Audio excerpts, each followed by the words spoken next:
Ever feel that little pang of guilt when you see an unread message? You haven't ignored it, but somehow you feel pressured to reply right away. It's not your fault. It's by design.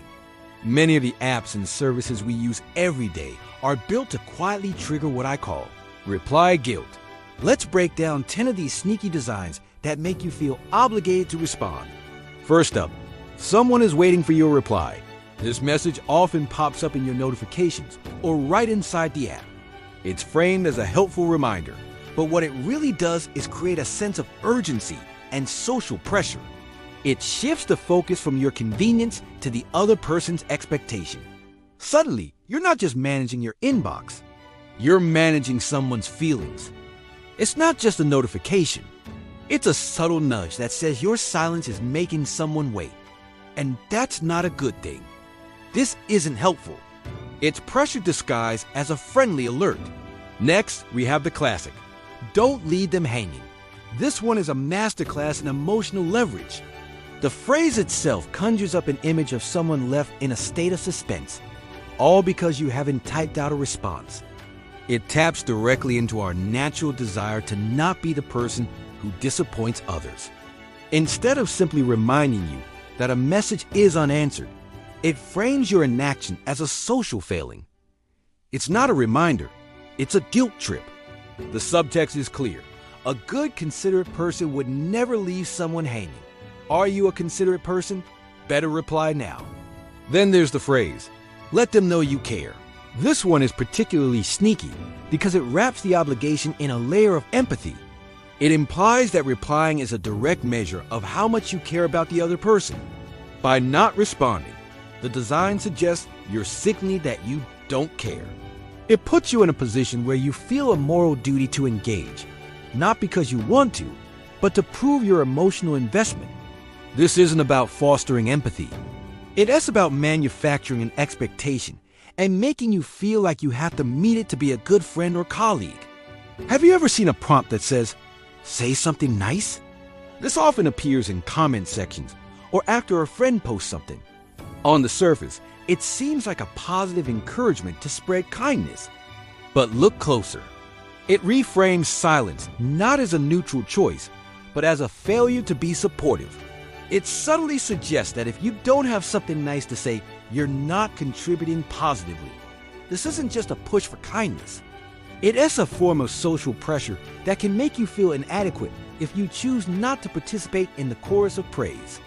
It turns interaction into a performance of niceness. Number 5 is be the first to respond. This one plays on our competitive instincts. Whether it's in a group chat or a forum, this prompt creates a subtle sense of performance anxiety. It's not just about sharing your thoughts anymore. It's about being the quickest, the most engaged, the first one there. It turns a simple conversation into a race. This isn't about encouraging initiative. It's about creating a social hierarchy based on response speed. It adds an unnecessary layer of comparison, making you feel like you need to prove your engagement by being faster than everyone else. Okay, let's talk about your feedback matters. We see this everywhere, from app store reviews to post-purchase surveys. It's framed as an empowering statement, making you feel valued and included. But often, it's a guilt-framing technique. The implication is that if you don't provide feedback, you're letting the company or creator down. You had a chance to make things better, and you didn't take it. It forces a sense of responsibility onto you, making you feel obligated to participate. It's not really about inclusion. It's about making you feel guilty if you do and contribute your time and energy for their benefit. Next is the direct and somewhat aggressive. Don't ignore this. This message cuts right to the chase. It's often used for marketing emails or important-looking notifications. It explicitly frames your inaction as neglect. The word ignore has a strong negative connotation, suggesting you are willfully and rudely disregarding something important. This isn't just creating urgency. It's a form of psychological manipulation. It makes you feel like you're doing something wrong by simply managing your own time and attention, pressuring you to open that message or click that link immediately. Then we have the seemingly polite. Say thanks. This often appears after someone has sent you a file, a link, or completed a task for you. On one hand, gratitude is a wonderful thing, but when it's prompted by a system, it's different. It implies an emotional debt. The system is telling you that a transaction has occurred, and you now owe the other person a social acknowledgement. It's not a gentle nudge towards politeness. It's a creation of obligation. It turns a natural social grace into a required action, making you feel like you have to close the loop or be seen as ungrateful.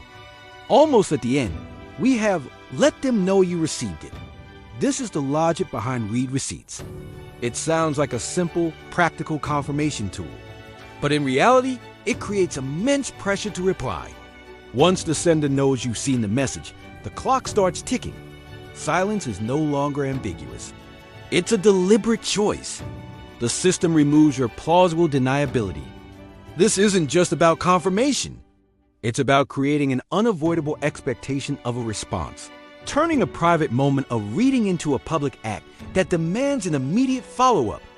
And finally, reply to keep the conversation going. This is the ultimate guilt inducer in group chats. It puts the responsibility for the group's social cohesion squarely on your shoulders. If the chat goes silent, this prompt suggests it's your fault for not stepping up. It's not an invitation. It's a burden. This isn't about fostering community. It's about using social pressure to generate engagement, making you feel like you have to perform the role of a conversation starter to prevent an awkward silence. So there you have it. These designs are not accidental. They are carefully crafted to tap into our social psychology, making us feel obligated, guilty, or anxious if we don't respond. They're built to keep us engaged, often at the expense of our own peace of mind. Recognizing these patterns is the first step to taking back control of your attention. Which of these designs have you noticed the most? Or is there one I missed that always gets you? Let me know your thoughts in the comments below. I promise, I read every single one. Thanks for watching, and I'll see you in the next video.